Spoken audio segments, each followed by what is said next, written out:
Welcome to everyone from CSEP, that is the Center for Social and Economic Progress. I am Rakesh Mohan, President of CSEP. We are delighted, CSEP is delighted to have this opportunity of showcasing this very important and gigantic piece of work. It's called Envisioning 2060, Opportunities and Risks for Emerging Markets. And here's the book for those who have not seen it. It's edited by Harinder Kohli, Rajat Nag, and Ieva Vilkelyte, if I got the pronunciation correct. It's quite amazing how this book has been compiled. It's very, very comprehensive, detailed, and scholarly. Of course, this task of compiling such study was almost an impossible task, and presenting it such a comprehensive study in 1.5 hour webinar is equally daunting. However, just to let you know that the book was launched at a 3-day meeting in Paris in the middle of June, which unfortunately I was not able to attend due to COVID. And unfortunately, COVID has reared its ugly head again. So we were not able to hold the webinar in a hybrid fashion, that is a hybrid webinar or seminar, since we had to close our office last week due to number of COVID infections in the office. So this is sort of the second best, but we'll do our best. We'd almost forgotten for over 6 months that we had to do these things, which of course were common for a 1.5 years before that. Now, let me just say a couple of words on the Emerging Markets Forum. Founded, I understand, in 2005 by Harinder Kohli, who is a former World Bank very senior official, in cooperation with other distinguished former senior staff members of the IMF, the World Bank, ADB, and others. They have, to my understanding, had annual and regional meetings ever since. Annual meeting for, in some sense, everyone or on a global basis, and then regional meetings in different parts of the world. These meetings are amazingly well attended by former heads of state, central bank governors, finance ministers, former finance ministers, former World Bank and IMF heads, presidents, and managing directors. They have published a number of books. And I think the distinguishing feature of their work is they've always been focusing on the future. So just a smattering of examples: Mexico 2042, Asia 2050, Latin America 2040, India 2039. So now, in some sense, Harinder has expanded his vision to 2060. So he's come out now with his colleagues, Envisioning 2060, Opportunities and Risks for Emerging Markets. The book has 20 chapters plus an epilogue by Michael Camdessu, former managing director of the IMF. As I said earlier, it's very comprehensive, very scholarly, in-depth articles on almost everything affecting our future. Just again to give a smattering of topics: population, urbanization, climate change, technical progress, productivity, governance, inequality, and then some regional focus on Africa, Latin America, and Asia, and also particular focus on multilaterals and the future of multilateralism. That's just a very broad introduction. And you can imagine from this that for 17 years, Harinder has been expending his considerable energies in organizing these excellent meetings. I've been privileged to attend some of them, and of course to go around the world, also then communicating the books that he has compiled. The plan of the afternoon is that first I'll ask Harinder Kohli to give an overall presentation of the book. Then I'll ask his colleague Rajat Nag, who's also co-editor in the book, to talk about basically inequality. Then I'll ask Montek Ahluwalia, our colleague at Distinguished Fellow at CSEP, to talk about the future in some sense of large countries, in particular among emerging markets, particularly India, and on climate change, on which he has contributed a chapter in the book.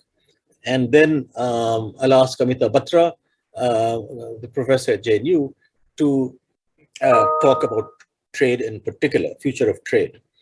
We will have time for question and answers from the Zoom audience, and you can send your questions through Q&A and through the chat, which I will then have a look at. So let me now introduce the lead author, Harinder Kohli. As I said, he's founding director and chief executive of Emerging Markets Forum, as well as founding director, president, and CEO, and the largest shareholder of the Centennial Group International, both based in Washington, D.C.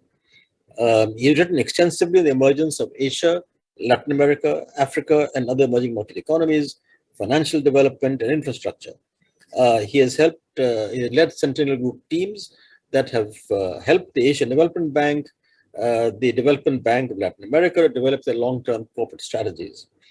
He's also an author, co-author of some 15 books. I just mentioned a few, published by international publishing houses, the ADB, the World Bank, and Japan International Cooperation Agency. So, Harinder, you have 20 minutes to present this massive labor of love of over 450 pages. Harinder. Thank you, Rakesh, and thank you very much indeed for your introduction. And I'm really honored. And I also want to thank your Center for Social and Economic Progress, for hosting this book launch of ours in India. Let me say a few things before I describe what the book contains. The book went to the publishers before the tragic events in Ukraine.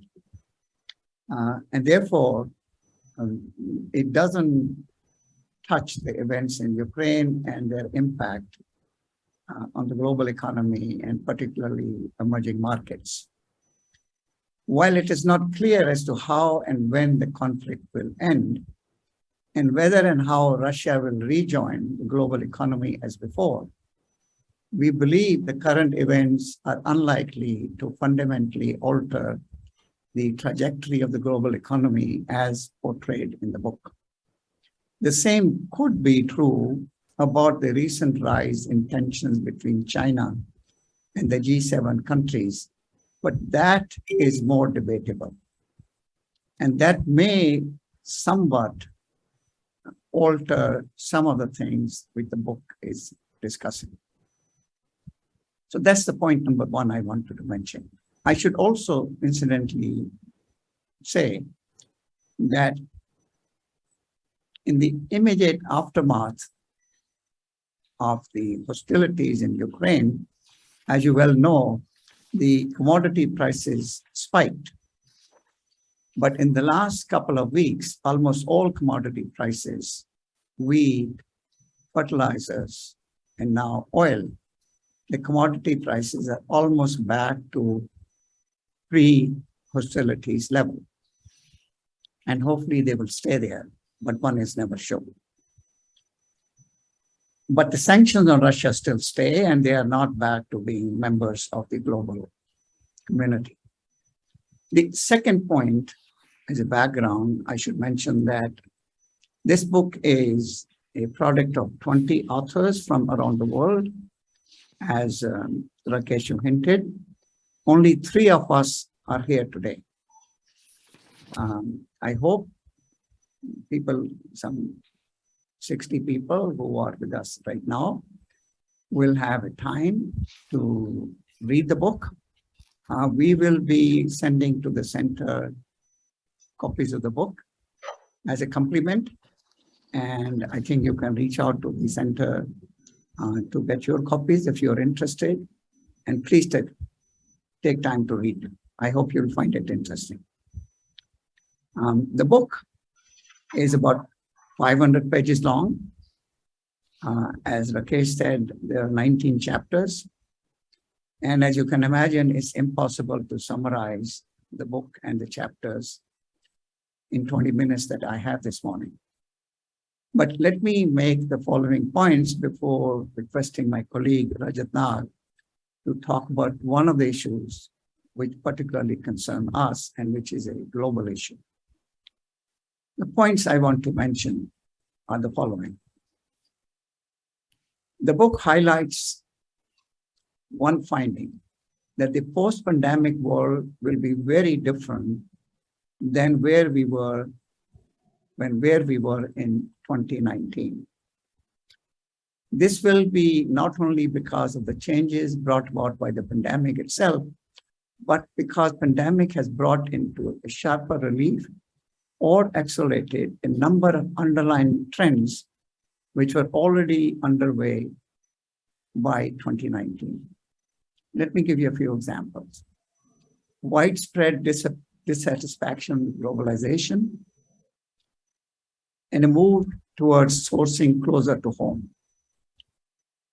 Digitization, impact of technological changes on how we work, and the outdated governance and inability of multilateral institutions to address the new global problems like climate change, inequality, and technological changes.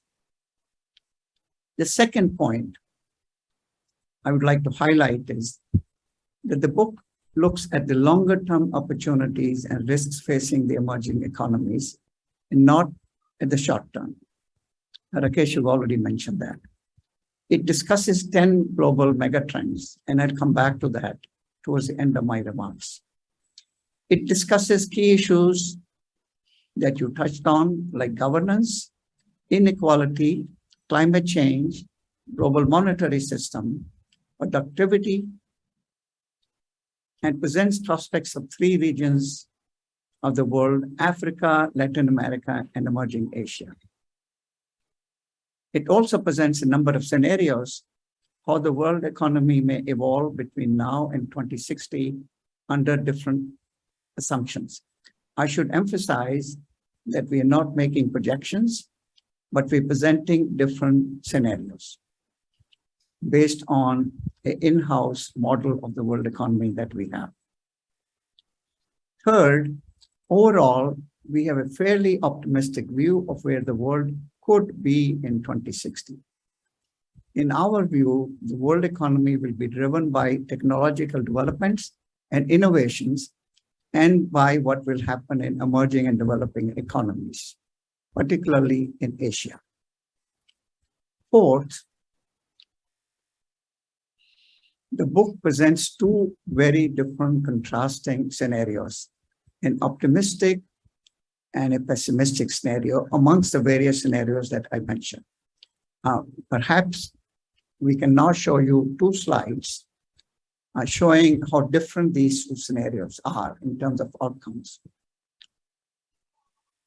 Now, you will see the dramatic difference between the optimistic scenario and the pessimistic scenarios, both in terms of total global GDP as well as per capita GDP.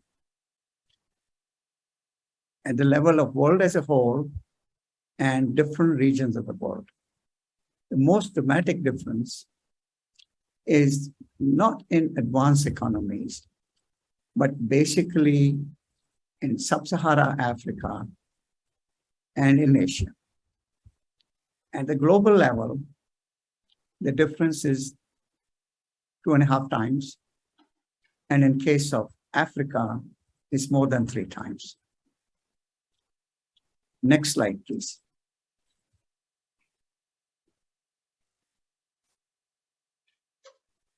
So it will make a huge, huge difference, not only in terms of per capita income, but in terms of living standards, how many people are middle class, how many people are upper middle class, and how many people will remain poor. It's dramatically different.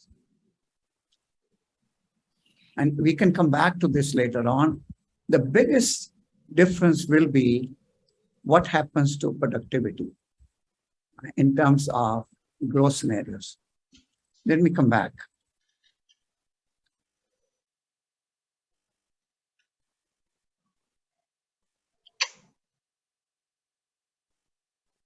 So, of the many issues that the book discusses, our bottom line is that three issues will make the most difference as to which of these scenarios come to pass. The issue which is very difficult to quantify, but at the end probably is the most important to the world as a whole, is climate change, on which Montek has written a chapter, and I really urge you to focus on that. And I hope in his remarks, Montek will have time to touch on that. The second issue, hugely important, socially, economically, and politically, is inequality. Inequality within countries, which are rising.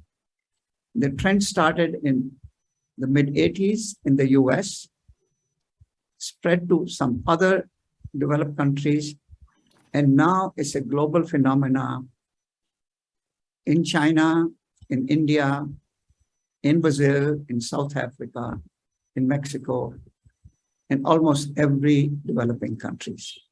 And therefore, and there is, I think, fascinating chapter in the book, and we have requested Rajat to talk about it. He's very passionate on that subject. And third, as I mentioned, what happens to the productivity curve, both at the global level and the national level. Having said that, we are most worried about three lagging regions of the world. It's my term, lagging regions. They're all three are commodity exporting regions. Everybody probably recognizes that Africa is one of the three regions.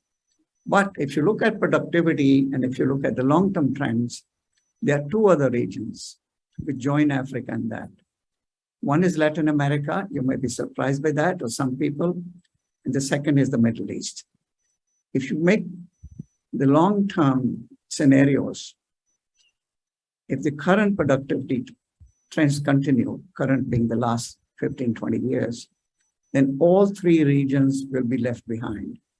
And what we'll see is two worlds. One world will be Asia, certainly East Asia, but perhaps joined by some of countries in South Asia, becoming developed, reaching per capita income levels of where much of Southern Europe is today. And that will be about 6 billion people, all of the developed countries today, joined by much of East Asia and parts of South Asia, including India. They will have per capita incomes of today's developed countries, and then roughly 4 billion people in Africa, much of Africa, Sub-Saharan Africa, many countries in Latin America, and even many countries in Middle East will be stagnant. And the worst case will be Africa, because they are growing in terms of population, and there will not be jobs, and people will be dejected. With that worrisome trend, and things need to be reversed on those, let me end by talking quickly about the fundamentals which, in our view, will drive the world. These are 10 mega trends. I will go through them quickly so that you can understand what is the basis of our analysis. I will not spend too much time going through it. We do have a PowerPoint which we can share with you later on. The first one is demographics, population. The basic trend in population is the global population growth is slowing dramatically and is aging. The only exception to that is Africa, as I hinted. Africa continues to grow. Its share of global population will continue to rise, and it will be the only region with a young population by 2050. The most dramatic thing you should know about demographic is that by 2050 already, just in 30 years, the total fertility rate in as many as 151 countries in the world will be below the replacement level. And by year 2100, the number of such countries will rise to 183 countries. And that global population will peak in year 2064 at 906 billion people, according to a study published by Lancet. Lancet study, by the way, is more pessimistic or as optimistic, as you may define it, in terms of population growth. Lancet study believes, funded by Gates Foundation, that population will peak sooner than the UN number suggests. That's the first mega trend. The second is urbanization. Today, already 56% of global population is urban. Latin America is now the most urbanized region in the world after Europe and North America. By 2060, global population, urban population is expected to rise to 72% of total. And 78% of increase in urban population will be in Sub-Saharan Africa, South Asia, and East Asia. So as a result, the world is becoming more and more urban. The third mega trend is that there is a rapid rise in the middle class. And we are going to have a dominance of the consumer classes. By 2060, according to our model, 80% of world population will be either middle class or upper middle class, as defined by the World Bank today. Much of North America, Europe, Oceania, East Asia, almost all of population in these regions will have middle class or upper middle class. Africa will be the only region which will be an exception, and there'll be lots of poor even in 2060. Next, and I'll just mention that because Rajat will be talking about it at some length. Inequality and inequities are a major issue globally. While inter-country inequalities are gradually declining, inequalities within countries are rising, not only in developing countries, but also developed countries. As I said, it's a major issue in our view. It needs tackling and need urgent attention. So Rajat will discuss that further. The fifth issue is global, is becoming more and more urgent, is climate change. And again, I hope Montek will talk about it. He's written a fascinating paper, it's in the book. International trade, you will hear about it again. This is a problem. There is unfortunately a slowing down in growth of international trade after steady rise since the 1960s. And this is because more and more countries are becoming inwards, and the recent tensions between G7 countries and China are not helping this respect, and people are becoming suspicious of WTO.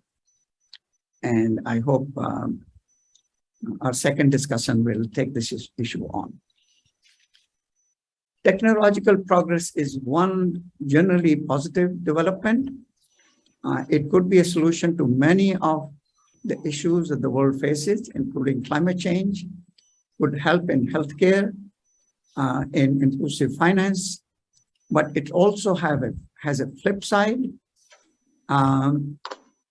in terms of crime. But overall, pace of technological change is increasing, and it touches all aspects of our life. Future of work and jobs, the book has a chapter on that, and it's changing everybody's life, including the way we meet, the way our children will work, our grandchildren will work. And what I say to people is, this is one chapter that every parent should be reading, because it will affect their lives. And therefore, what they study, how they study, and how they work, where they live. Global cooperation is again under threat. It is not working right now in our view. We had a fascinating session in Paris about it. And in my view, at least, there is a need for reform of all multilateral institutions, including the institutions that Montek, Rakesh, and I work for, World Bank, IMF, Asian Development Bank, so that they can be more effective in solving today's problems and not yesterday's problems. And finally, social media are a big thing, not only for children, but all of us.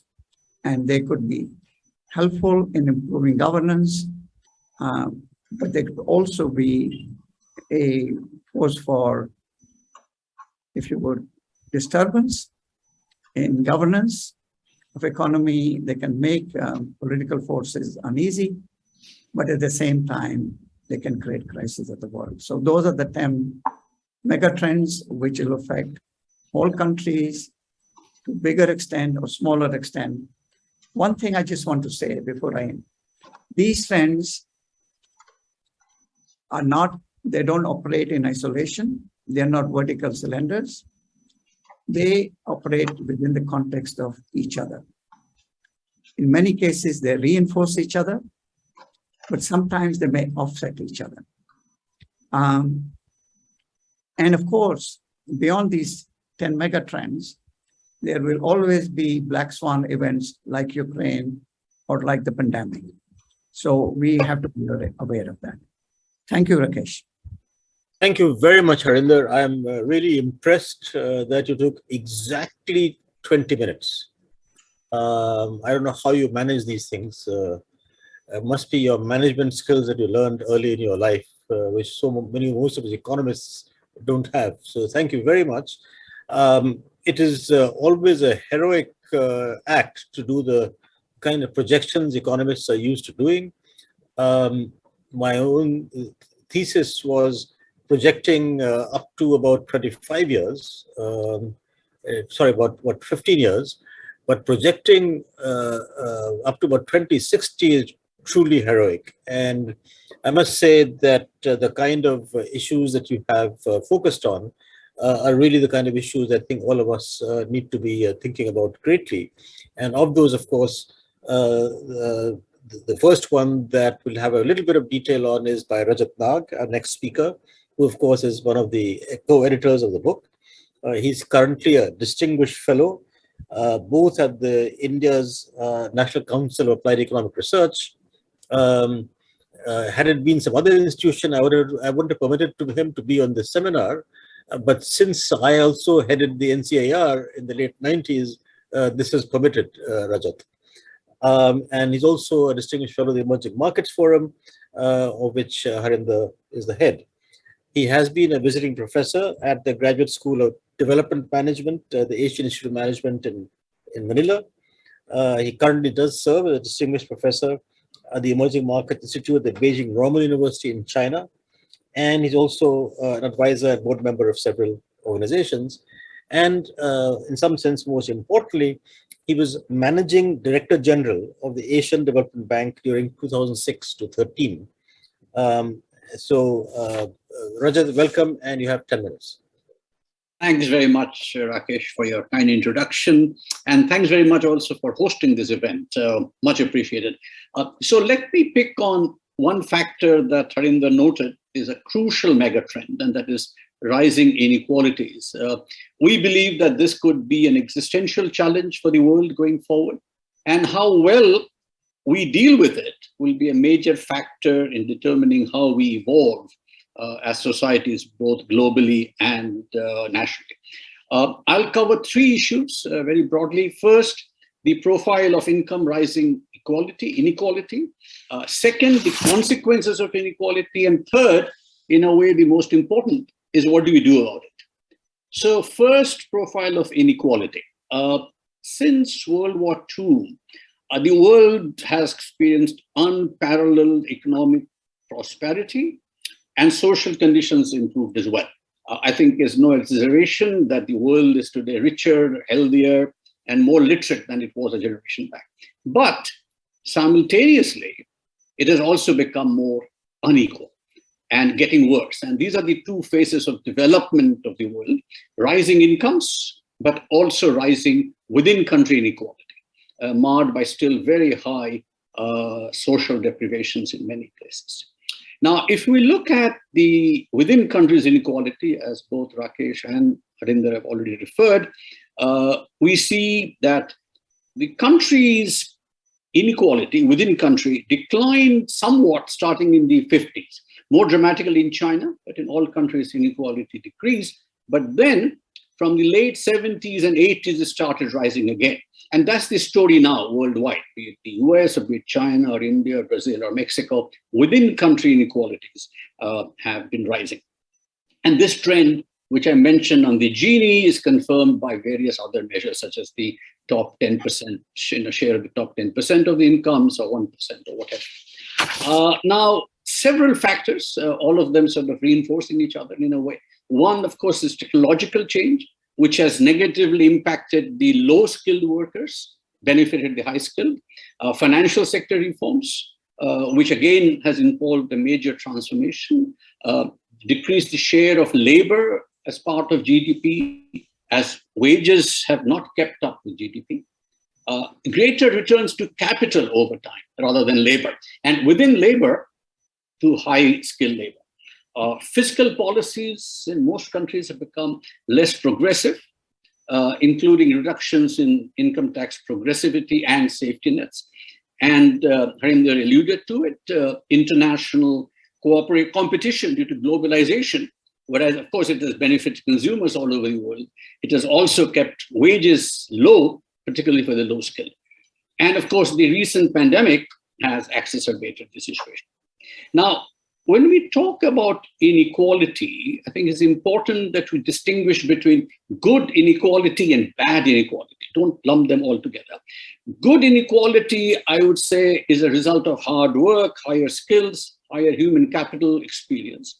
And in a way, that should be celebrated, not bemoaned. But bad inequality, which is, of course, what one is concerned about more, which is really inequality of access. And that arises due to circumstances of birth, discrimination on the basis of gender or race or religion or sexual orientation. And society needs to make, obviously, special efforts to aggressively address this bad inequality. And another observation, which again, both Rakesh and Harinder referred to, is when I'm talking about inequality, we are more concerned with within country, because between countries, the inter-country inequality has actually remained fairly stable and then declined as the rate of growth of the emerging economies has been higher, faster than that of the advanced economies. So basically, that's the profile of inequality: rising income inequalities within countries and getting serious. And that obviously results in several consequences. And I'll go to that. That's my second issue. Now, in a fundamental sense, one could argue that, look, a society should be concerned about inequality because it is not good. It's not desirable in its own right, which is, of course, called the intrinsic value of inequality. And this is not a new insight. I mean, as far back as 1776, Adam Smith, the purported father of capitalism, wrote, "No society can surely be flourishing and happy of which the far greater part of the members are poor and miserable." But even if we put aside the moral and ethical considerations, and I don't think we should as society, but even if we do, what concerns us is that income inequality has a significant attenuating impact on income growth. It diminishes social capital. It creates a greater sense of social injustice. and therefore, consequently, greater social and political instability. So inequality is multifaceted in terms of the damage it does to a social fabric. So quickly, how does inequality affect economic growth? Principally through resulting in lower human capital, education and health. On education, for example, a child of a top quartile by income distribution in many countries, the study shows an average has a 45 percentage points more likely to finish college compared to those in the lowest quartile. And that itself is a huge buildup of human capital, which inequality makes difficult for people at the lower end to achieve. Health, similarly, health problems, be it obesity, mental illnesses, child conflict, drug use, etc., again, and poor social infrastructure, social indicators, life expectancy, maternal mortality, educational performance, all of them, higher the inequality, worse these indicators. And overall social capital, we find, again, several studies, these are all empirically verified across the world, that people are more likely to trust each other in more equal societies. And some very interesting, exciting studies by Putnam going back to the 50s and 60s saw this very dramatically in the US. 50s and 60s, there was much more social capital and a greater sense of community when inequality was low. And as the inequality increased in the US, the opposite started to happen. Stiglitz, for example, has argued that economic inequality leads to a distrust between business and government, basically between various actors in society, not very sure what the other person will do. And of course, all of this then results in political outcomes which are undesirable. It leads to polarization. It leads to significant barriers to good institutions. I call it schooling, and diminishes a sense of civic participation. Voter turnout is less in societies which have higher income inequality. And more insidious, higher inequality enables the relatively better off to start capturing institutions through democratic means. I mean, the voting process is still followed. So you can say this person was elected by a regular process of elections, but the process itself can be fairly marred by people who have the power, which is, of course, then connected to inequality. Now, again, these factors are not in isolation, as Harinder said, not in sort of vertical cylinders. They all interact.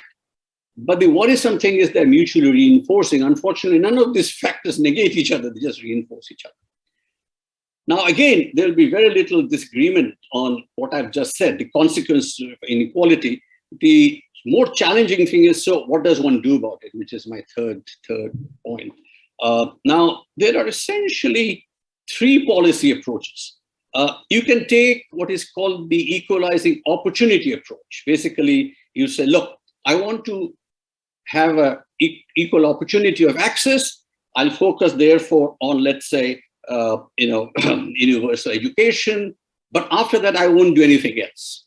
The other one is saying, well, that's not good enough. You've got to really look at the outcomes. So you do the equalizing of outcomes, and that is where you've got income transfers, redistribution, and all of that. Now, the first one is probably more a conservative approach. The second one, a more liberal.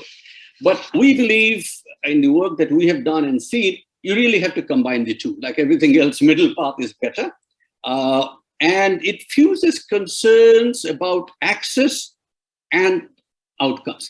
Now, as I said, bad inequality, which is primarily from access, obviously has to be attacked. But societies cannot be too Darwinian either. So you say, okay, look, I've given you the opportunity to go to school. If you flunked, that's your problem. Didn't work hard enough. But people may have inherent limitations of whatever challenges. And society has to think of safety nets to provide that help, to give a bit of a boost. So given that we follow this equality of outcomes and opportunities approach, three buckets again of potential policies. First is building human capital. you have to make sure that people in a society are well enough, i.e. therefore healthy, and skilled enough, therefore i.e. educated and trained, to participate in the growth process. You don't want a situation when they're passive recipients of government largesse. That doesn't work. So you want them to be productive, but for them to be productive, you have got to focus on education and health. Invest in early childhood, invest in primary health care. Second bucket would be make it inclusive. And as I said, you make sure that there's opportunities available to all, but more specifically, we believe that a society has to look at gender issues. So providing gender equity in access to education and labor is obviously very important. And again, I mean, these are no longer issues of views or conjecture. These are evidence-based, that greater gender equity and increased female economic participation are associated with higher growth and more favorable development outcomes and lower income inequality. In India, for example, the female labor force participation is 20%. In the advanced economies, 60%. Now, if nothing else changes and we are able to improve and enhance the labor force portion of women, that itself will be a big boost to our growth potential. Now, though I specifically mentioned gender, because that's, I think, a very, very relevant point, I should add that this point applies equally well to all forms of discrimination, be it on gender, of course, or race or religion or sexual orientation, because any discrimination is, again, leaving aside the moral ethical part, which we should consider, but even if we leave it aside, any discrimination essentially is a diminution of human capability. And if development is capability, as Singh has been arguing all the time, then we have to take steps so that each member of society can contribute meaningfully to society. And if not, ultimately that loss is as much as a loss to society as to the individual. And part of this inclusiveness is, of course, ensuring financial inclusion, microfinance, making sure women have access to credit, the small and medium enterprises have access to credit and not dependent only on banks, for example. So that's an important aspect. But one thing which we have learned from our experiences, be it in Africa or be it in East Asia, which was a success, Latin America, where it was a failure, or in Africa, which was a failure, that you cannot spend money to get yourself out of this problem of inequality. So third one, and a very important one, is promoting macroeconomic stability and structural reforms. I find that many times when Harinder and I have talked about inequality, people have said, oh, you are, bleeding liberals. A, we are, but B, more importantly, it has to be anchored in macroeconomic stability. So you can't get away from the fact that governments have to worry about fiscal deficits, they have to worry about the economic stability, they've got to worry about inflation, because at the end, you've got to worry about affordability. So while many of these equality or inequality reducing, equality enhancing measures will require fiscal resources, we believe strongly, based again on evidence, that it has to be matched by corresponding either better management of expenditures or enhanced revenues from higher taxes. But more importantly, it's a combination. It can't be either or. And prudential financial regulations, supervision of financial institutions, etc. So talking about inequality is not somewhere outside the mainstream economics, neoclassical economics. We believe it's a very important part of it. And therefore, among the mega trends that Harinder has mentioned, we put inequality as a very important one because it tears the social fabric. And not only it is wrong, it is also ultimately very damaging to economic growth itself, if that is the only thing we're looking for. Of course, we are not. So Rakesh, I'll stop there, take more questions during the next session of Q&As, but that's my overall very quick summary. Thank you. Thank you. Thank you very much, Rajat. As I expected, being an economist, you're not as disciplined as Harinder. So you went I'll take less time when I answer questions. so you went over the 10 minutes that you had, but nonetheless, I don't regret that, because I think you made some really important points. I'm very glad indeed, actually, that these days, in some sense, it's sort of unfashionable to talk about inequality. So I'm very happy that you are focusing on it. Just 2 points I'll make before asking Montek. One, that one of the interesting things in India, as far as gender inequality is concerned, among many things, is that whereas you're absolutely right, we have among the lowest labor force participation rates of women in any country in the world. But what is encouraging is now that just about 50% or more, actually, of college students are now women. And from some of the results some sees in the media, that they're doing usually better than the men in terms of results in from colleges. It's still the case that we don't have equality in terms of registration or attendance in IITs and IIMs, but that is also increasing a lot. The second comment I would make is somewhat different. It goes nearer your last point, is that there has been this tendency across the world to reduce taxes, particularly on capital. Right. And again, there's been some kind of agreement on this. Argument is always that if you reduce corporate tax, it'll give them an incentive to invest. I've often asked when I was teaching at Yale, my macro colleagues there, are there any studies that actually show that reduction in corporate tax led to investment? And the answer I got, since I'm not a specialist on this, the answer I got from them was no. So I think that's a very important issue that is also needs attention. Let me now introduce Montek Singh Ahluwalia. Of course, his greatest achievement is that we have selected him as a distinguished fellow at CSEP. But before that, he was a notable figure or leader in Indian economic reforms from the early 1980s onwards. He has previously served as Deputy Chair of the Planning Commission for 10 years, Finance Secretary, Ministry of Finance. I think in both places he probably holds the record of having been having had the longest term as Finance Secretary and also the longest term as Deputy Chair of the Planning Commission. And that, of course, will not be surpassed since the Planning Commission no longer exists.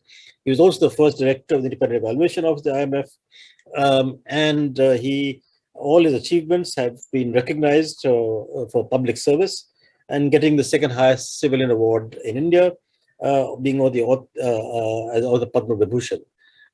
He has written a fascinating book, Backstage, the story behind India's growth years, which gives us a window into policy thinking during this very important epochal time in Indian policy making for the previous 30 years.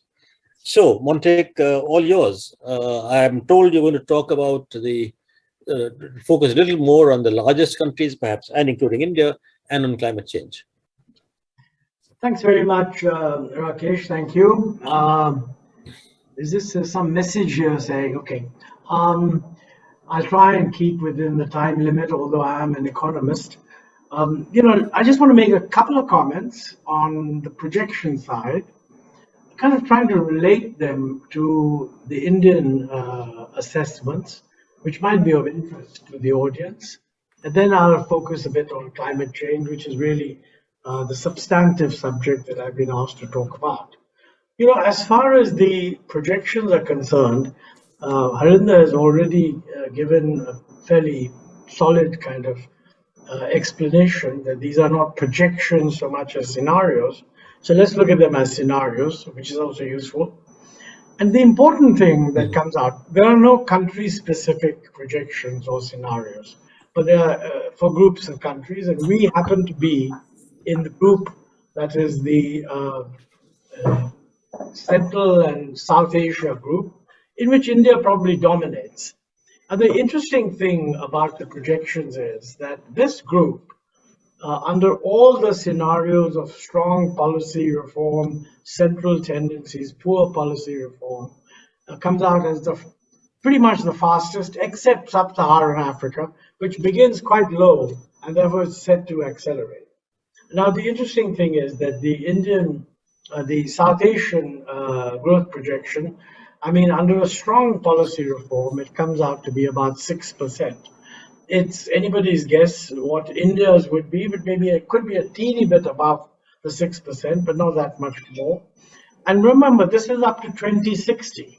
So those who think that our growth prospects in the near future are 7 plus, I mean, which I have often said they are also, should recognize that you can't maintain that growth for such a long time. So the 6% average is not unreasonable. See, the important question is that we're always thinking about where will this get us. Most recently, the target has been set. I think the Prime Minister, in his Independence Day speech, said that we should have a target that by 2047, India should become a developed country. Now, you know, this depends on what you mean by developed country. There's no uniform definition of it.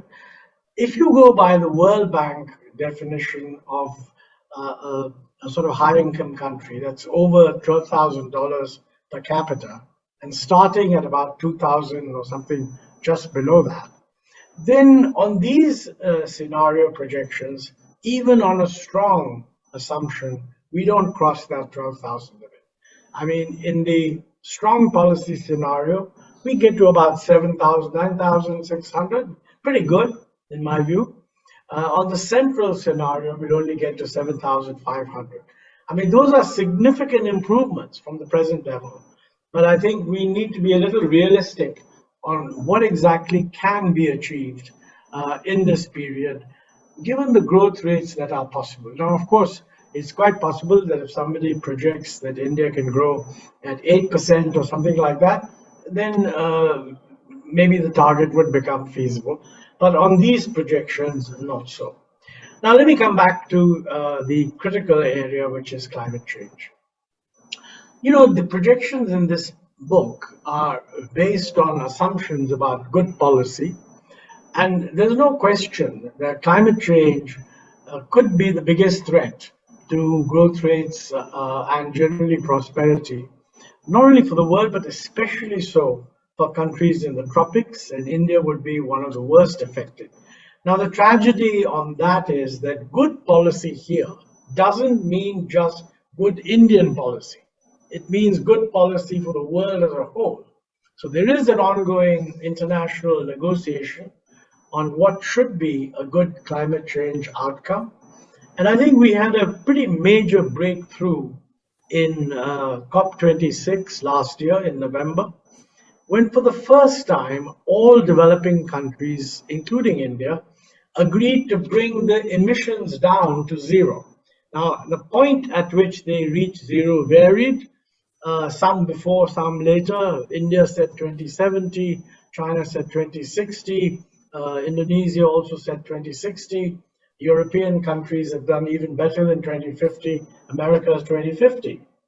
But the important question is that this will require a complete change from past experience. And I'll say a few things about that. However, let me also mention that the available data that we have says that if all countries achieve what they've promised to achieve in COP26, we will not achieve the objective of limiting global warming to 1.5 degree centigrade above pre-industrial level. We will overshoot 2 degrees. And according to the IPCC, this would have very serious negative effects. I won't go into all that. The important point is that somehow the negotiating process is going to move forward, trying to persuade countries to do even better than what we have already promised to do. But you know, to do what we have promised to do requires a completely radical change in many, many dimensions. And I think we, at the level of slogans, there's a lot of support for action on climate change around the world.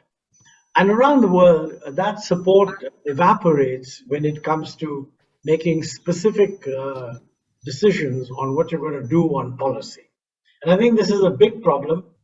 We need to get over it somehow.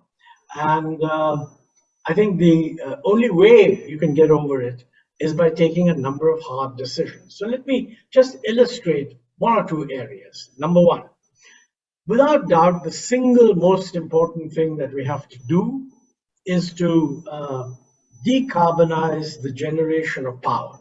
In other words, instead of relying as much as we do on coal-based power, we have to switch to renewable sources of power, which means solar and wind.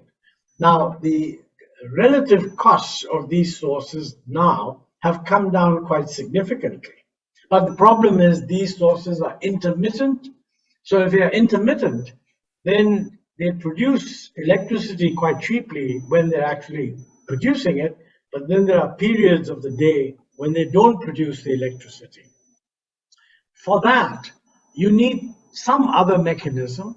If you had a low carbon method of ramping up electric supply for that period, that's one solution.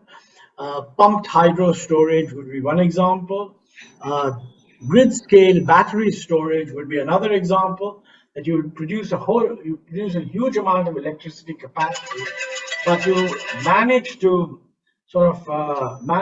even it out by storing most of the surplus. Now, all these things are going to cost money, and that's going to make the renewable electricity actually more expensive than conventional electricity until the cost of battery storage comes down, which hopefully it will. But in the meantime, how do you get the huge amount of investment to generate the capacity that you need? Now, it's very clear if you look at the resource situation that this has to come from the private sector, not from the government. The government has to do some things, but it can't be putting all this capacity in. It's quite clear that the private sector is willing to do this, has the technical capacity to do this, but it will only do this if it can be paid for the electricity it produces. And that brings us to that big, humongous hole in the bucket, which is the loss-making nature of our distribution companies. Now, there's been lots written in the newspapers, and bottom line is the situation is actually worse than it seems. And we're in the fourth round of trying to bring about reforms in the electricity distribution system. So far, they have not been successful. Somehow or the other, we have to bite that bullet. And frankly, biting that bullet does mean that, whatever subsidies are given have to be within the fiscal capacity of the state. There's absolutely nothing wrong with giving subsidies if you believe they're necessary and you can afford it. But you can't actually afford it, and you're just running huge losses and not paying the people who are generating electricity. There is no way that you're going to be able to decarbonize. And this is doubly so because the second leg of decarbonization has to be in non-power generating areas, moving away from the direct use of fossil fuel to electricity. I mean, for example, the electrification of transport is one obvious example of saving petrol and diesel by using electricity. Now, this is going to help with reducing emissions only if the electricity production becomes decarbonized. So what it means is the scale of the decarbonization that you need is very large because the scale of electrification is being expanded hugely. I mention this not to overwhelm people with the sense of the problem, but that we've got to zero in on what is it that's critical and where is it that it can help. So there's a lot of talk on EVs, there's a lot of talk on electrification of railway traction. I'll just use one example there to illustrate the difficult choices that have to be made. There's no question that electric traction is extremely important. And I think we are fortunate that we've had a 15-year or so program for electrifying the network. So the railway network will be fully electrified in 2 years' time. But electrifying the network is not the same thing as electrifying railway traction, because the railways still have a huge number of diesel engines. And we even have at the moment a recently opened factory by GE Alstom, which is producing diesel engines, and we're committed to buying X thousand of them over the next 10 years. Now, these engines have a total life of something of the order of 25 years. So I'm assuming that the railways must very quickly work out a program where they can phase out the diesel engines, bring in electric engines, convert the existing diesel engine factory into an electric factory. So these are the granular details that are needed in order to become net zero by 2030. I'll just give that as one example. Now, if you go through the whole thing, the essence, in my view, of what we should do is, having set a 2070 target, we cannot work out the details of everything up to 2070. And after all, technology may change and a lot of things will become feasible, which at this moment are not feasible. But we can, for the next 10 years, have a 10-year target of 7 or 8 major sectoral areas where we do the decarbonization with granular targets about what's going to happen in each of these areas. Now, I'm running out of time, so it's much better for me to stop and assume that all of you will read the chapter in the book and maybe ask questions so that I can clarify at that point. Thank you very much.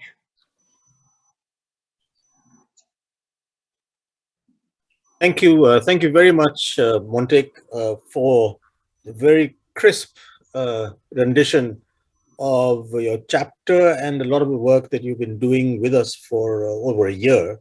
So I would, apart from reading this particular chapter, which is derived from a working paper of CSEP, there are actually 3 other working papers, and we have climate change is one of our key areas of work that we are doing and hopefully doing much more in the future.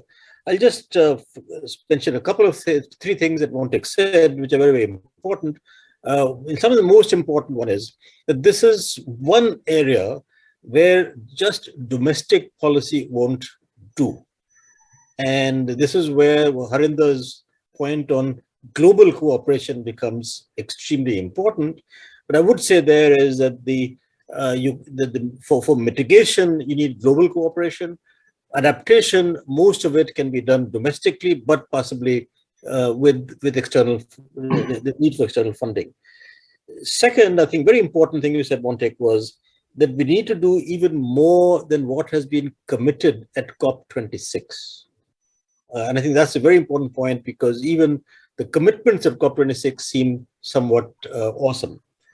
Third, on the point on solar, wind, storage, battery storage, etc., one of the key issues that's going to arise is the availability of critical minerals, and therefore one can expect a huge amount of exploration in the world. So the critical minerals will be the new oil of the world. And finally, I think a very practical suggestion that not just for India, but other countries, that look, 2070 is very far away, 2060 is very far away, need to concentrate on making sure that we have practical plans for the next 10 years on a very granular basis. Let me now come to our last speaker, Professor Amita Batra.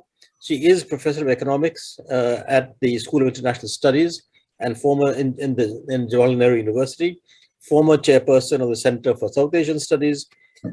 She has been a visiting fellow at the University of Sydney, at the University of Edinburgh, visiting professor at the Indian Institute of Management in Ahmedabad, and currently she's also a member of the advisory group of the G20 Finance Track agenda. She has also just come out with a book, India's Trade Policy in the 21st Century. So this fits in perfectly with the Envisioning 2060, but she goes for the whole century, actually, Harinder. So maybe your next piece of work will be going the whole century, and we can have half the book written by Amita. So Amita, all yours. Thank you, Rakesh, and thank you, CSEP, for inviting me today as part of this panel and giving me the opportunity to read this massive volume, which spans across subjects, across topics, you see, some of which I'm not an expert on. I've tried to read the entire volume, not all of it in great detail, but some of it in detail, And as when Rajat had called me up to say, that you're part of, as to discuss the structure of the discussion, he said, you're the only outsider, so you're free to say whatever you wish to. And I'm going to take that, as the role of an outsider to look at this volume. and point out basically 4 issues here. I just have very brief points, but these are, I think, important points in building scenarios when we're looking at 2060. I start with a smaller point anchored in what has been highlighted by Mr. Kohli as one of the aspects that the book looks at, which is productivity analysis. There's a detailed chapter on productivity analysis in the book, and what I find, if I may say so, is my discomfort with the placing of East Asia and Pacific and South Asia together when you're expressing optimism in terms of renewal of productivity growth. More so, my discomfort comes from the explanations that have been placed here, in the context of both the regions, which I think do not apply to South Asia, and certainly not, and also not rather, to the lead economy in South Asia.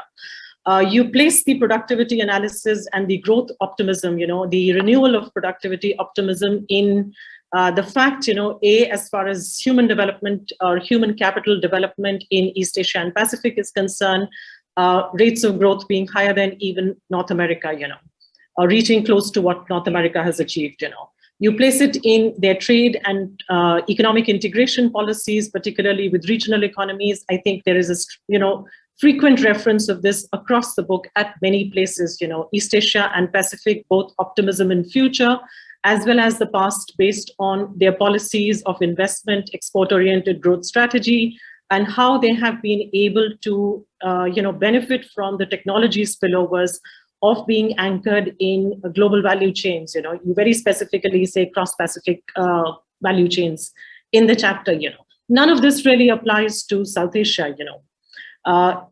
The lead economy, India as well, marginal participation, very little participation that we've had relative to the East Asia and Pacific as far as export-oriented industrialization is concerned, and the participation in global value chains is concerned.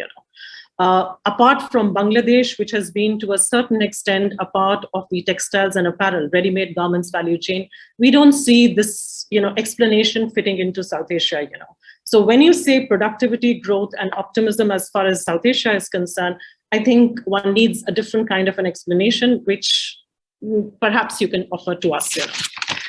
My second point that derives from this, when, across the book, I see this, East Asia and Pacific centered around trade, FDI, value chains. You make this reference very often, whenever the East Asia and Pacific region has been mentioned, one cannot avoid talking about China here, the centricity of China as far as global growth and global trade in the last 2.5 decades is concerned.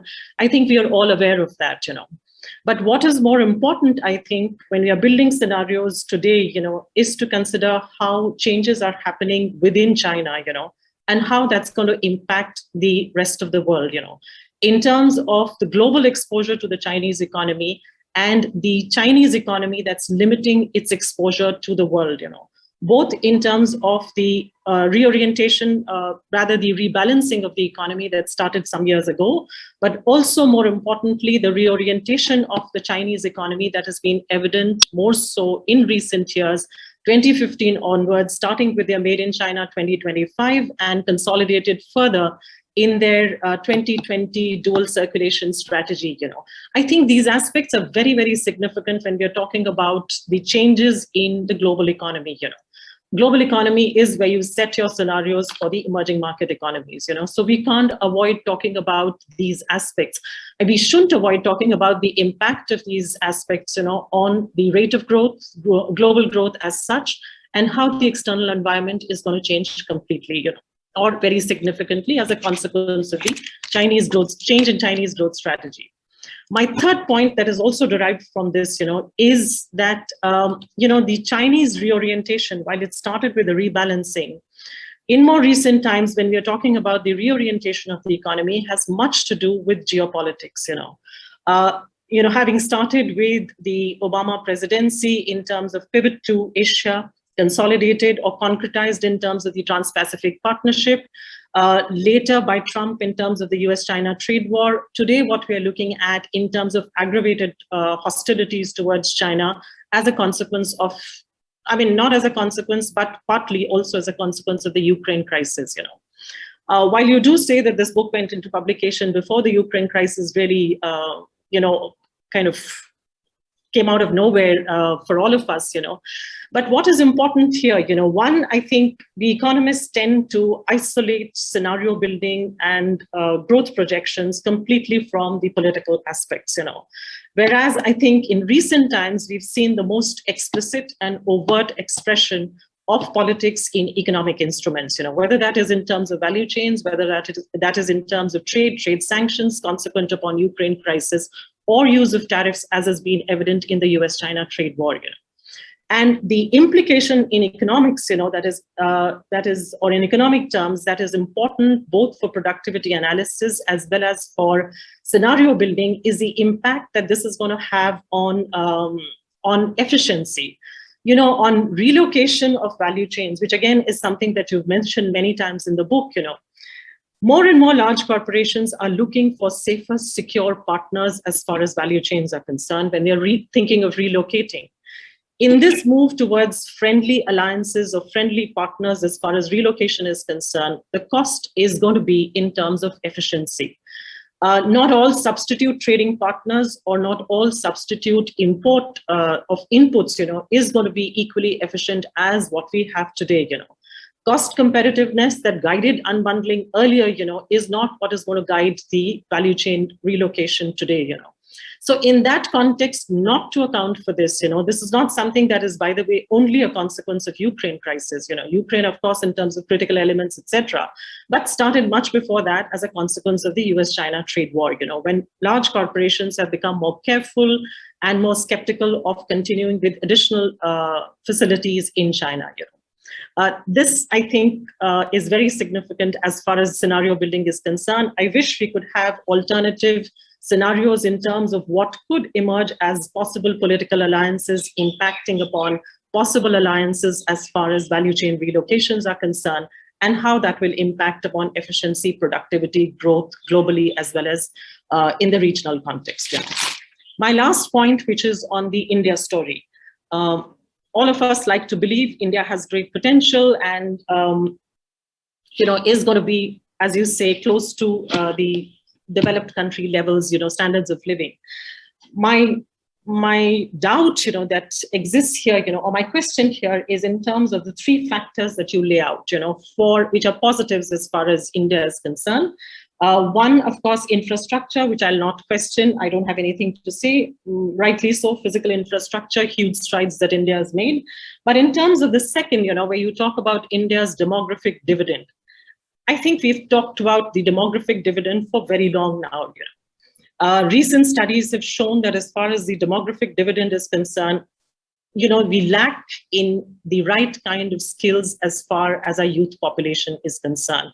There has been for some time an evident mismatch between supply and demand as far as skills from industry is concerned. Two, very recent study, it's only yesterday that one has seen this huge study by CMIE, which shows that in India, the workforce is becoming older and less educated, The younger are finding it, they're not just entering into the workforce, While they are continuing to be for longer times in the education sector, what kind of skills they're getting is another question altogether, So I think for the demographic dividend, we need to make a more objective analysis of what is it that it has done so far. We've been in this position of a youth bulge for long enough now to be able to make the right kind of assessment before we say this continues to be a positive forever for India. The second, where you talk about the external trends that could favor India, reconfiguration of supply chains in response to geopolitical tensions involving China. As I said, this has been evident, this process has been on for some time, starting with the post-global financial crisis 2008-9. The first phase was 2010 to 14, very limited advantages or benefits to India. The second, which was post-US-China or in the wake of US-China trade war, very, very marginal gains that India has been able to make, except possibly in machinery sector, marginal gains in that sector too, As a consequence of Ukraine crisis, we hope that we'll be able to have some relocation happening in India. But as you yourself show in your table 17.1, if we take a look at it, you see that there are only two large MNCs that are looking at alternative locations in India. The rest is all around Vietnam, Mexico, and other Southeast Asian countries, How do we then, in what context? You also go on in the next paragraph to talk about RCEP and the regional trading arrangements, how they've benefited and how they could benefit as far as supply chain participation is concerned, If that is the case, and if this is a trend that we've seen, how is it that we are talking about? I mean, don't we need a more objective analysis of citing India as a possible potential, emerging market economy that is going to reach the standards of the developed world of today? I'll stop here. Thank you. Thank you. Thank you very much, Amita. Now, if I can just go to the audience, virtual audience. I have some questions which I'll start with, and then as I get them, depending on the time available, we'll address them.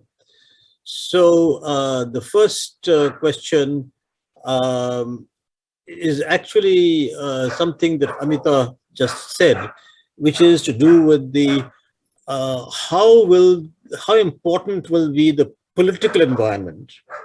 The question actually says, in emerging markets which are half-free market economies, so how big a role will the political environment make? Harinder, can I ask you to address that?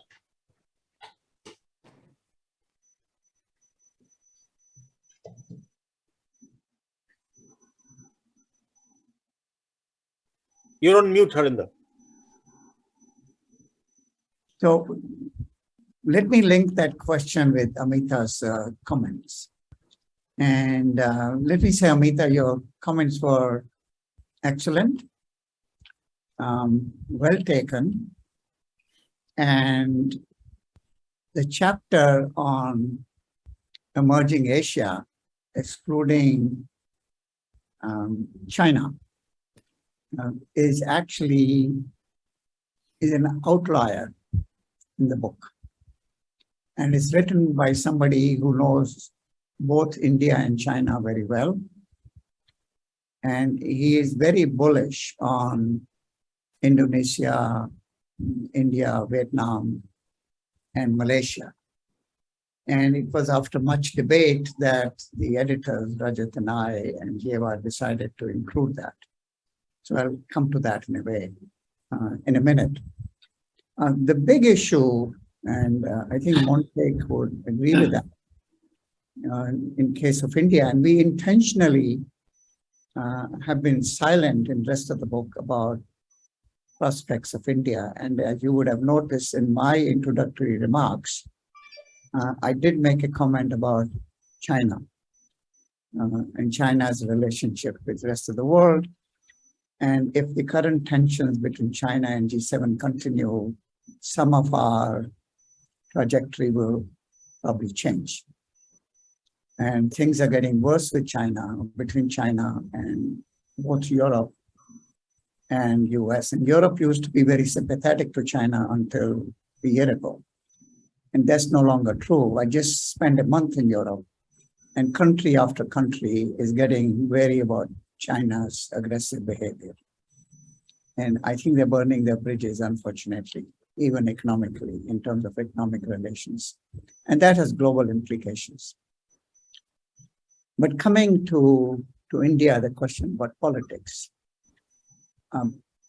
The question about India being open and joining RCEP or other trade agreements, or not joining RCEP, which to me was a big opportunity, is all political. It's political, and it's a question of how open and willing is the Indian corporate sector to participate in global trade, and it's willing to compete. And I think it was a missed opportunity for Indian corporate sector in not urging Delhi to join more actively regional trade agreements in Asia. And it's political. And unless the political leaders are willing to do what the Europeans have been doing, of what Mexicans have done.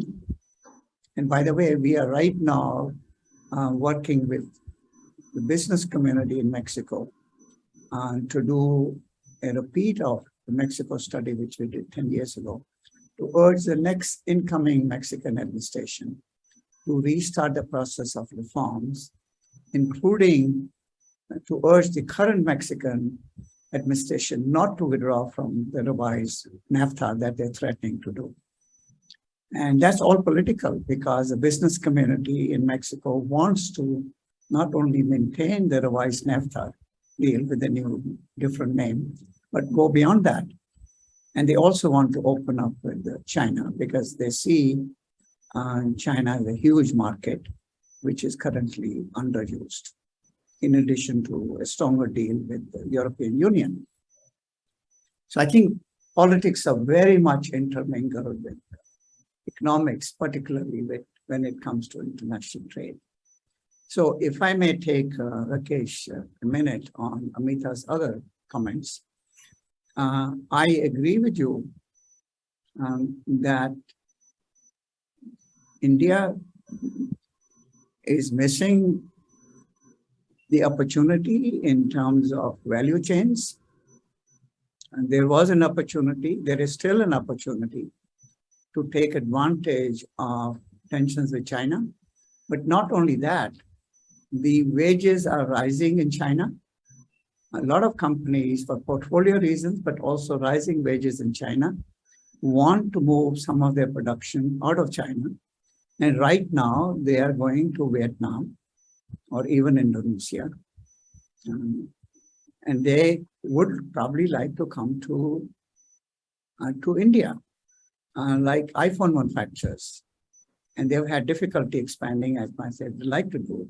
Tesla would love to come to India, like they've gone to Germany and China itself. So a lot of people like to come. India is now the 5th largest economy in the world, or 6th largest economy in the world. And India is not taking advantage in opening its domestic economy and participating in value chains. That's why the rest of the book, except for that chapter, is quite cautious about India's prospects. We don't have a direct chapter on India except for the chapter that you mentioned. And you might recollect in my remarks, I was quite clear about our view about long-term prospects of East Asia. And I was more cautious in saying where would, at the end, South Asia land. We think long-term prospects of East Asia are very good.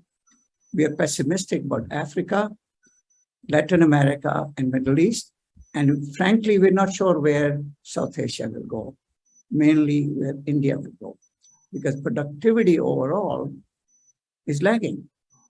It's not matching what's happening in East Asia. So your basic points are correct. Thank you very much, Harinder, for the thoughtful response to many of the points made by Amita, and also you implicitly answered the question that I asked you. Montek, there are 3 questions, or if not more, for you.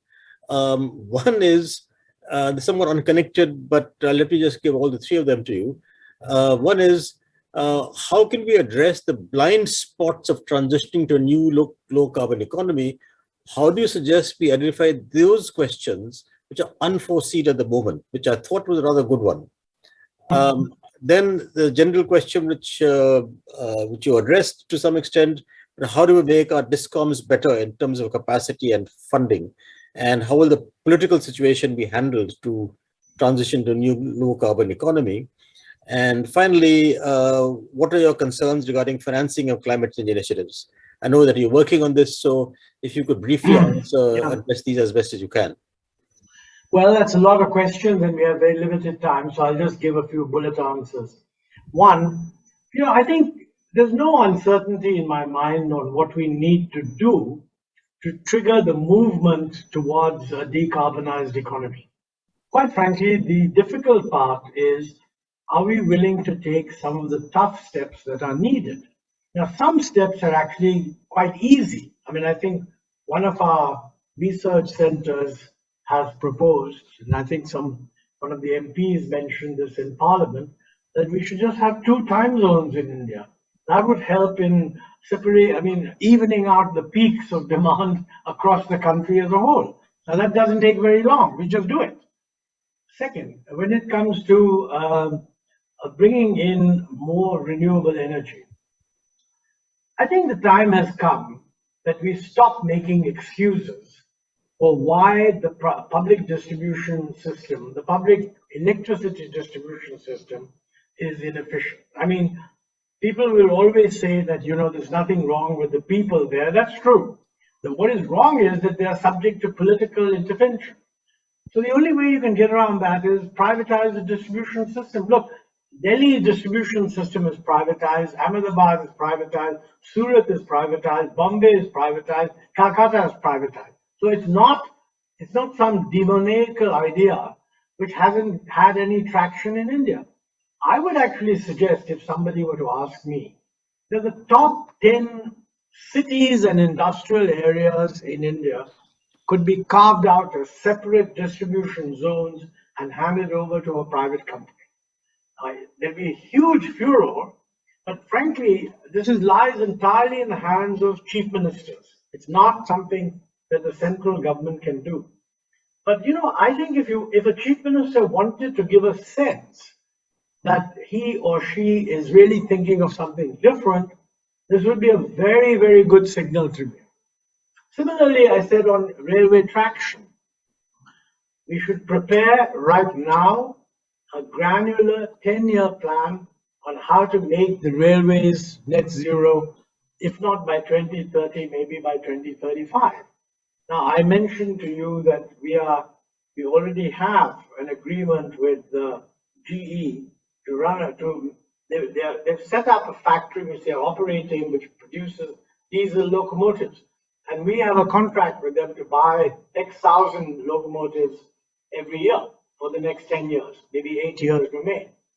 Now, we should simply renegotiate this contract and tell them that, look, why don't you convert these into electric locomotives, which I'm sure they have the capacity to do. The only thing is, if you're renegotiating the contract, you'll have to renegotiate the price. Somebody must be willing to sit down and decide whether this price is reasonable or not reasonable. And that is going to require a lot of decision-making capacity. But if you don't do that, you simply end up buying another 15,000 or so diesel locomotives over the next 5 or 6 years, which you won't be able to get rid of. So I can go through a list of these things, and I do not at all agree that we don't know what to do. I do agree that we don't know how to get to net zero by 2070. I mean, after all, if technology changes in the next 2 or 3 years to make, let us say, carbon capture, usage, and storage economically viable, then we don't need to give up so easily on the coal-fired stations because we can capture the CO2.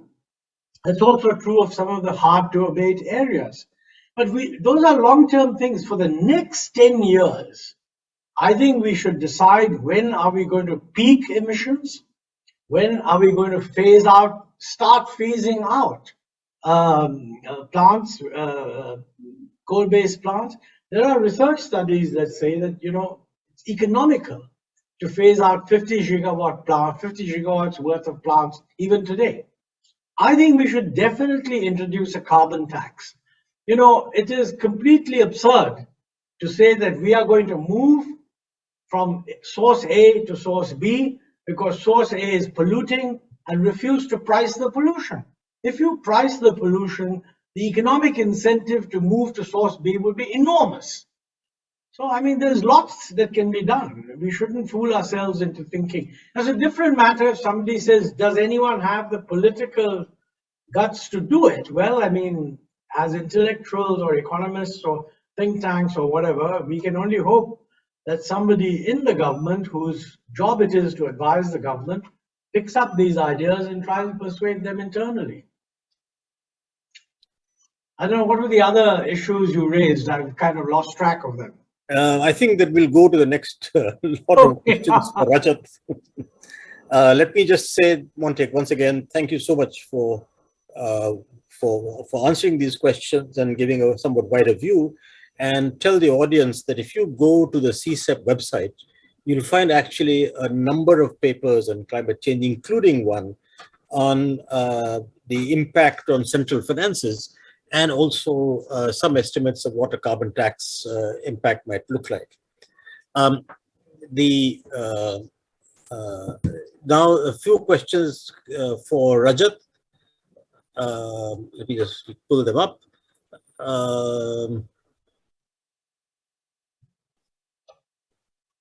Yeah.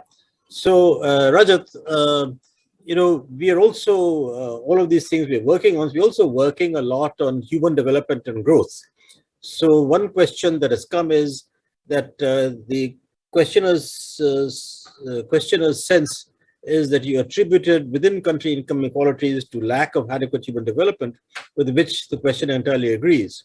But the issue is how to break the vicious cycle, as in most cases, though in many cases, inadequate human development due to low economic growth, which in turn results in low human development. So there's the issue of causation. Does low human development result in low economic development, and hence the vicious cycle gets worse, or the other way around? Second is, where do you see India in particular in terms of gender inequality? And what are we doing right, and what is India getting wrong? I thought there was one more. I think maybe you can just, yeah, I think that's,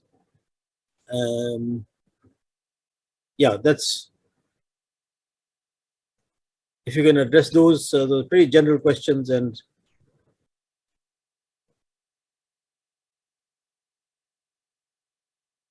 you're on mute, Rajat. It is a vicious circle. I mean, low human development causes low economic growth, and the other way around. But there are some studies which have shown that you cannot grow first and then worry about human capital. If anything, you have to do human capital first. I mean, if anything, it has to be simultaneous, but if anything. I mean, I'll take the example of a family, and many of us are in the same situation. We grew up in a situation where our parents had to make a choice between consumption and investment in human capital, i.e. the children's education, and they did. Similarly for society. So I feel that societies have to decide on some public investments for basic education and basic health, but they don't have to be, and actually shouldn't be limited to only investment. They're much more on the policy. So you've let in the private sector, but you've got to let in the private sector with very specific performance contract almost, what you will achieve. But the state cannot leave it also entirely to the private sector. So my feeling is that in the human development equation, have to attack the building of the human capital as a first priority. Growth will follow. You need physical infrastructure, you need all of that. But again, these are now based on evidences around that if you've got to choose between social infrastructure and physical infrastructure, and you can do only one, that the bet should be on the human capital, the social infrastructure first. So, it's a difficult choice, but can't be helped. But on the second one about gender, I hope very much, and I think the trend is towards the situation being better in 2060. You mentioned, Rakesh, yourself about the greater sort of, involvement of women in higher education. Those are all positive. But I think it is not only a question of access to opportunities, which is very important. It is also a political attitude towards gender. Now, of course, in one sense, one can be encouraged by the Prime Minister giving gender a very important place in speech at the Independence Day. But how much of that is rhetoric, how much is reality, time will tell. I think in what is India doing right, I think India recognizes the need. That itself, I think, is a big progress, because previously it was not recognized. I remember discussions in various fora where people basically said, well, what's the issue? And I think the issue of very limited and low labor force participation, gender discrimination, are now recognized, maybe not much being done about it. So I'm optimistic, but I think, there is a huge gap and there's a lot of progress to be made. And we can't take our eyes off a very simple fact that gender equity is not just for its intrinsic value, which is important from a justice point of view, from a moral point of view, but it is actually a very major contribution to economic progress. So if for no other reason, we should talk about gender equity, labor force participation by women, more flexible rules and labor laws to encourage more women participation, better daycare centers, etc. I think those are all work in progress. I'm hopeful, but so far I have to say that if you had to have a progress scorecard, we don't do too well, unfortunately. So Rakesh, if I could add, we Yes, please. got deeper into this issue in Mexico, even though Mexico has a much higher per capita income, but they have a serious inequality issue and gender issue. However, they spend much more per capita on human investment, including on education. But what we found in case of Mexico is that even their per capita investment in human capital from public sector is quite high. But as Amita was saying, the quality of education, the achievement levels are very poor because the teachers, they don't teach very well. They are not disciplined. They don't go to the schools to teach. So it's a question of quality education. So in that context, if I may say so, there's a very nice article in today's New York Times, of all places, on what Delhi is doing in terms of health and education. And it's a very complimentary article, how there is a Delhi model now on schools, which number of other states in India, including incidentally Kerala, are trying to emulate. So I would submit that health and education, investments, not just money part of it, but how do you reform schools? How do you clean schools? How do you train teachers? How do you make sure they go to schools and teach and the restrooms are clean and the schools are painted and there's good furniture so that students are encouraged to go? And this article, at least in New York Times, is saying that now the pass rate of public schools in Delhi is 100%, a dramatic change compared to 5 years ago.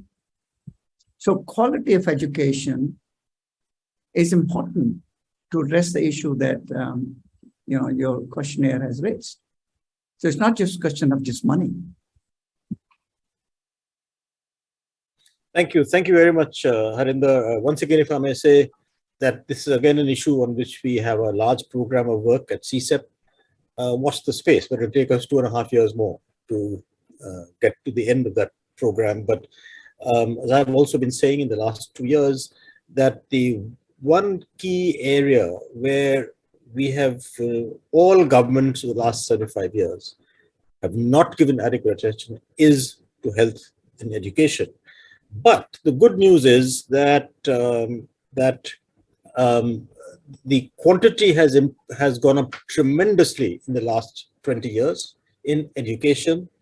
And let's hope that now that the quantity is there, the quality will start improving, and that as some political parties are making a political issue on health and education, we can hope that that will spread, because that is the political economy that is the most interesting in the sense that to understand why there's not been a popular demand for better health and education provision in the country, because I dare say we are probably among the most privatized health and education systems in the world, among the most privatized, and the kind of money that people have to spend out of pocket on health expenditures and of course on education is getting larger and larger as it gets more and more privatized.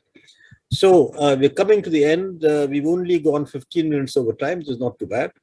given that there were 4 economists on the show, so that had to happen. Amita, as it happens, there were no questions for you except for a compliment. So I guess there were no questions because it says, the compliment said, your commentary was so incisive and impressive. And therefore, no questions came, I suppose, that you covered the points that you made so well. So thank you. All that remains for me to do is to thank everyone, Harinder Kohli and Rajat Nag, for taking the time. I know that Harinder, you've flown to India for this event.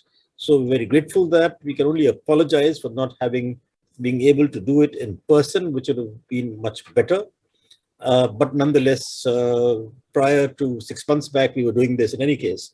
So I hope that this will serve, and I hope that our messages will go across, and that those who have not been able to attend it will be on our website in a couple of 2-3 days. And thank you, Rajat, for helping us arrange this. And Montek seems to have disappeared, but he's our own, so I don't have to thank him. But I still would thank him because he's always very sporting to give his time for these sessions. And Amita, thank you very much indeed for taking out your time. And maybe you're the only person in the world, apart from Rajat, Harinder, and the co-author, who actually read the whole book. So maybe they should get you to be one of the ambassadors wherever they're going next to promote the book. We on our part are very happy to have been able to do this. And as I said, we are doing a lot of work in many of these areas, particularly climate change and health policy. So thank you, and good evening and good night, good morning or good afternoon to wherever you are. So thank you very much indeed. Thank you, Rakesh. Thanks very much. Thank you, Rakesh. Thank you. Thank you.